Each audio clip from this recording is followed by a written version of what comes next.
após a reforma protestante, a frieza, a aridez no coração de muitos dos crentes das igrejas da época. E na Europa, principalmente a Inglaterra, dizer que era crente naquela época é como muitos católicos hoje. Repara que às vezes você vai evangelizar um católico, aí ele fala, eu sou católico. Aí você pergunta, você vai à igreja? Ele falou, não. Mas ele diz que é por causa de uma tradição. Na Europa, no século XVIII, século XVII, século XVIII, muitos daqueles que se diziam cristãos eram assim porque estavam bem formados numa confissão, porque os seus pais eram. Então, muitos diziam que eram.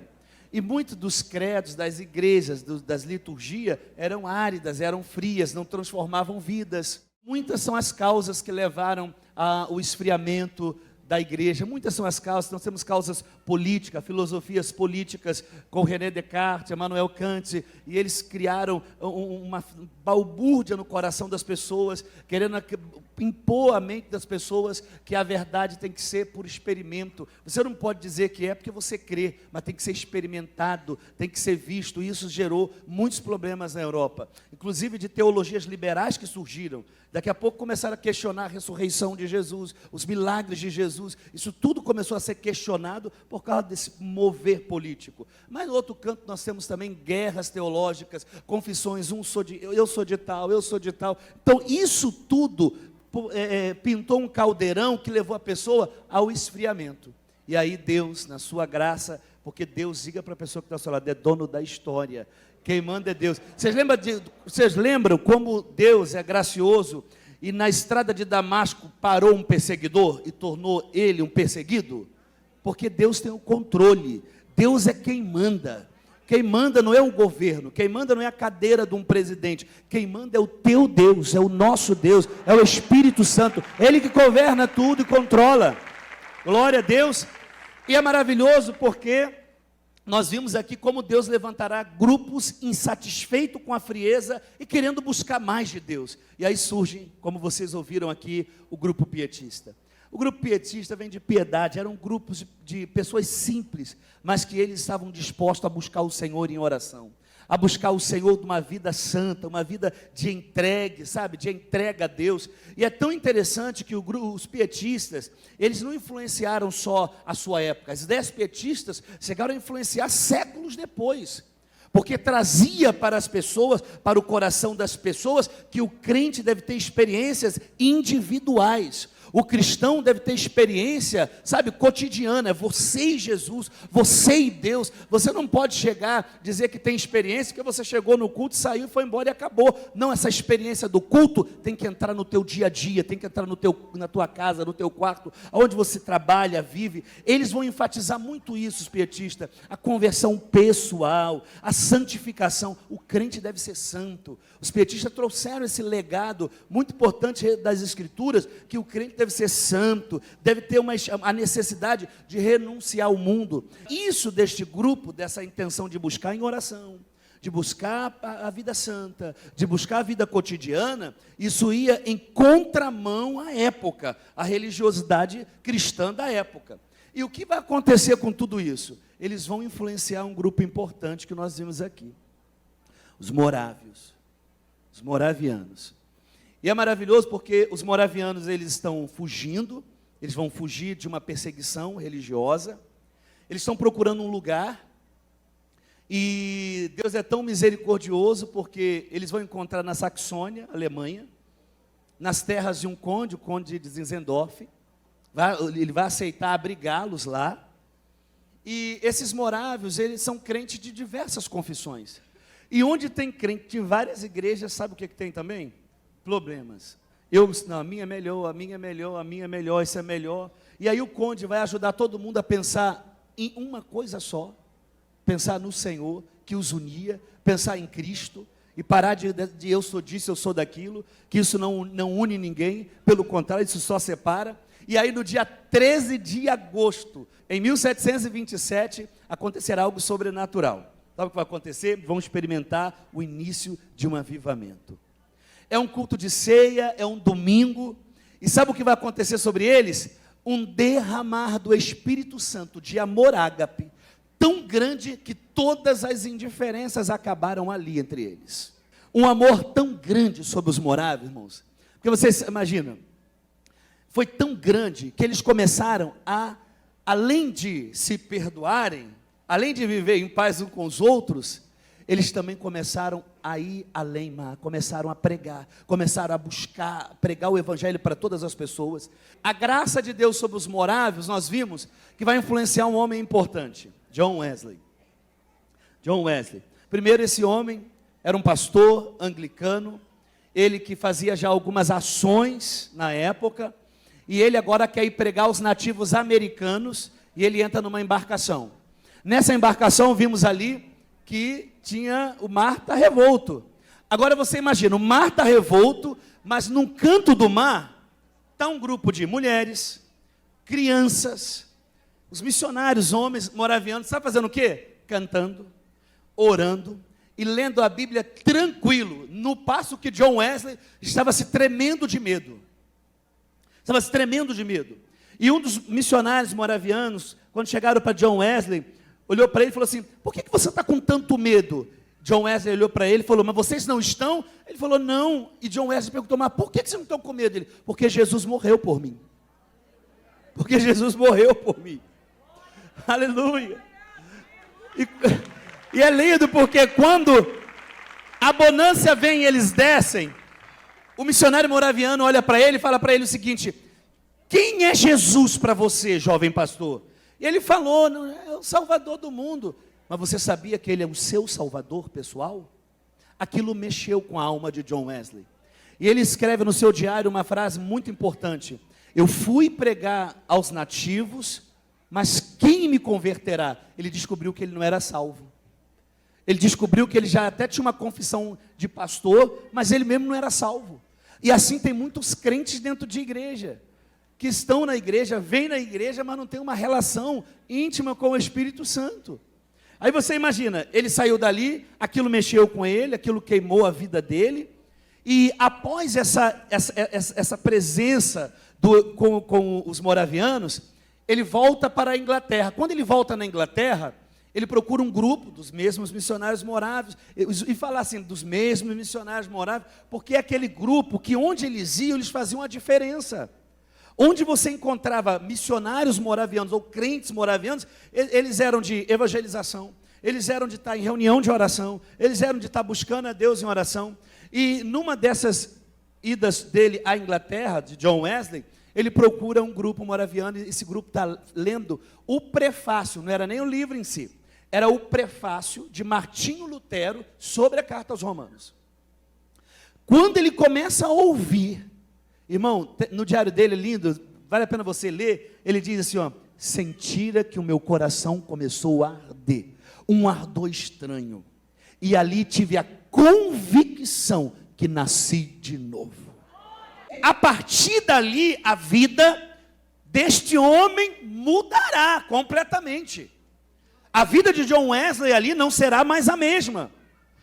Ele vai ser o grande homem de Deus que vai revolucionar a Inglaterra. E quando a gente fala da Inglaterra, a Inglaterra na época, é bom, sempre a gente estuda um pouco sobre os países, era um lugar completamente mergulhado na prostituição, mergulhado no crime, mergulhado, para você ter uma ideia, nas escolas os ensinos eram obscenos, para formar crianças assim. Era uma Inglaterra, eu estava lendo sobre um historiador, ele está dizendo que a Inglaterra era como um barril de pólvora que a qualquer momento iria explodir. E poderia acontecer com a Inglaterra o que aconteceu com a França, na Revolução Francesa, que derramou sangue nas ruas. Então, sabe o que impediu a Inglaterra de não acontecer o que aconteceu com a França? O avivamento. Tem esse William Leck, ele é um historiador secular. Ele não é um historiador do cunho religioso, gospel, não, ele é secular. E ele vai trazer uma contribuição, e essa contribuição foi o nosso reverendo que nos chamou a atenção, nós não tínhamos o conhecimento nas leituras que o nosso reverendo fez, ele trouxe para a gente. Olha a contribuição de William Leck. Ele vai dizer o seguinte: o avivamento liderado por John Wesley no século XVIII ajudou a Inglaterra a evitar uma revolução sangrenta como aquela que assolou a França. Tem um outro, Elie Ravel. Diz assim: a Inglaterra foi poupada de uma guerra civil, como também de uma política econômica nefasta, por conta da influência estabilizadora do avivamento wesleyano. Você imagina, o avivamento produzido por John Wesley influenciou a Inglaterra. O que impediu a Inglaterra de entrar num banho de sangue foi que, em outras palavras agora para nós, um homem de Deus começou a buscar a Deus, começou a incendiar corações, e aqueles corações começaram a orar, começaram a buscar, e freou o mal na Inglaterra. Como não vamos frear o comunismo no Brasil? No dia 1º de janeiro de 1739, bem às 3 da manhã ali, num culto final de ano, eles chamaram de ceia do amor, o Espírito Santo vai descer sobre John Wesley, ele vai usar uma expressão bonita, John Wesley, Carlos Wesley, George Whitefield, vai dizer: nós somos vencidos pelo poder de Deus. E eles estavam ali fazendo, sabe o quê? Orando. Eles estavam orando, buscando a Deus. Agora, a partir deste momento, você vai ver John Wesley de uma maneira sobrenatural. Porque este homem, ele agora, para você ouvir nessa época o evangelho, ou seja a mensagem que as igrejas da época pregavam, era dentro da igreja, você não ouvia fora. Só que agora vai mudar, ele vai para as ruas. Às 5 da manhã ele queria pegar os trabalhadores que vinham. Então ele começou a pregar, que é uma gravura para vocês imaginarem. Quer dizer, ele começou a pregar na rua. Começou a pregar na rua, ele, o seu amigo George Whitefield, começaram a pregar. Para você ter uma ideia, a perseguição foi tão grande na vida de John Wesley. Tem uma foto que o pessoal está... Aí, ó, essa foto, o pessoal está querendo apedrejá-lo. Eu li no diário dele que quando as pessoas jogavam pedra para atingi-lo, a pedra voltava e atingia a pessoa. Tanto poder de Deus na vida de John Wesley. A busca na Inglaterra foi tão grande por Deus, porque à medida que John Wesley ia pregar, as pessoas caíam como mortas e começavam a se quebrantar, confessar seus pecados e querer uma mudança radical. Olha que graça de Deus. Agora, ao mesmo passo que Deus está operando na vida de John Wesley na Inglaterra, vamos estender o nosso braço para a América. Deus, o Senhor está movendo lá na América com Jonathan Edwards. E Jonathan Edwards é o maior barato, porque esse homem de Deus, ele foi um protagonista. E ele, aos 6 anos de idade, o pastor falou aqui de orações, aos 6 anos de idade, ele já tinha uma vida com Deus profunda. Aos 13 anos, ele já falava grego e hebraico. Olha só, aos 17 já havia sido formado. Ele vem da igreja congregacional, o avô dele era pastor da igreja. E é interessante que quando começará o avivamento na vida deste homem, ele experimentou vários mover de Deus na igreja dele, vários, que ele chamou de avivamento. Um dos inícios disso foi, sabe aonde?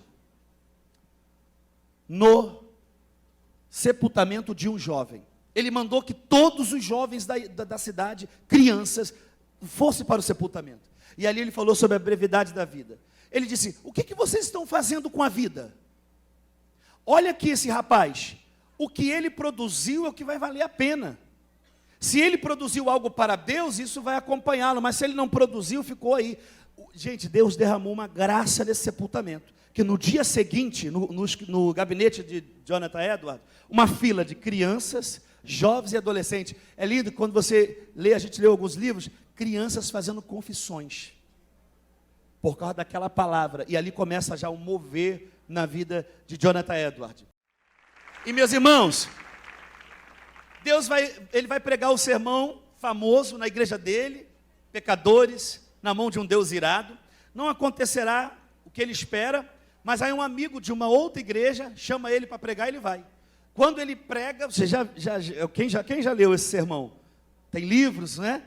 Meu irmão, as pessoas, quando ele começou a pregar sobre a justiça de Deus, sobre a ira desse Deus, as pessoas agarravam-se nas colunas e sentia como se elas fossem sugadas ao inferno, às trevas. E é maravilhoso, no diário dele, num dos diários que ele escreveu, 7 diários de confissões e uma série de coisas de Jonathan Edwards, ele disse que Quando as pessoas estavam agonizando, à medida que ele terminou a pregação, as pessoas estavam caídas no chão, acorrentadas às colunas, né, com o braço, e ele saiu afora com o pastor da igreja, e ele ali orava, e as pessoas quando voltavam, saíam, ele dava o remédio bíblico. Agora você precisa viver para Deus, você precisa ser santo, você precisa evangelizar, você precisa viver uma vida que agrade a Deus. Este avivamento influenciou de tal maneira que até, vamos chegar, sabe aonde? O pastor falou das colônias, mas isso vai influenciar até a independência dos Estados Unidos. O avivamento. Percebe que avivamento tem a ver com muita coisa, além do que a gente imagina?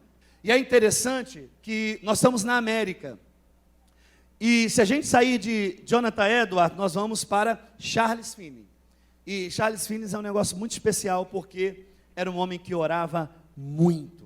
Dois grandes momentos na vida dele. Um, em 1821, quando ele foi ter sua conversão. Ele era um advogado, tinha seu escritório. Imagina, eu estava lendo o diário, uma parte do diário dele, ele estava dizendo que ele estava indo ao escritório para trabalhar, para julgar suas causas, só que aí nisso que ele ia, já começou o questionamento dentro dele sobre ele e Deus. Aí ele desvia e vai para uma floresta.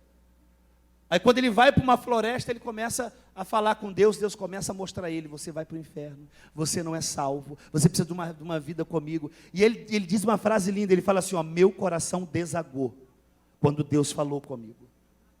A segunda ação sobrenatural com Charles Finney foi o batismo com o Espírito Santo. Ele diz que é como se ondas elétricas entrassem e saíssem do seu corpo. Ela entrasse e saísse. Ele chamou de batismo revigorante.